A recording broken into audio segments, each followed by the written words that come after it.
As we discussed in a previous video, if the price of a good changes, there will be movement along the supply curve.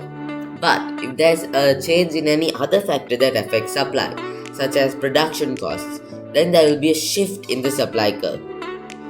Continuing our example of production costs, if there is a rise in the cost of production, then the quantity supply will fall. So the supply curve will shift to the left, as you can see in the diagram. If there is a fall in production cost, then the quantity supply will rise. So the supply curve will shift to the right, as you can see in the diagram. Indirect taxes. Indirect taxes are the taxes that are levied on spending, such as value-added tax. These taxes will also have an effect on supply, because when they are imposed or increased, the supply curve will shift to the left.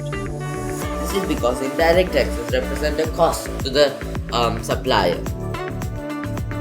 As time goes by, there will be new technology that allows the businesses to make production easier.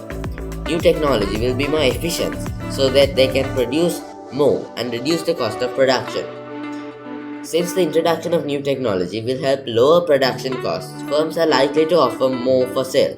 So the supply curve will shift to the right. Some goods are influenced by the natural factors such as weather or pests. For example, agricultural products. If there is good growing conditions, then there will be an increase in supply, so the supply curve will shift to the right. But if there is an increase in pests or there is a floods, then the supply curve will shift to the left, since there will be a decrease in supply.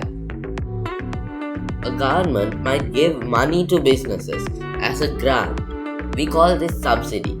Subsidy is a money that is paid by a government or organization to make prices lower, reduce the cost of producing goods, or provide a service, usually to encourage production of a certain good.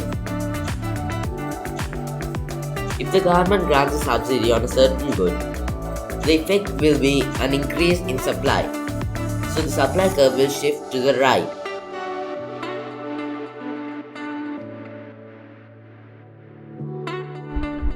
Well, that's all for today. If you preferred it instead of a whack in the face with your textbook, then like and consider subscribing.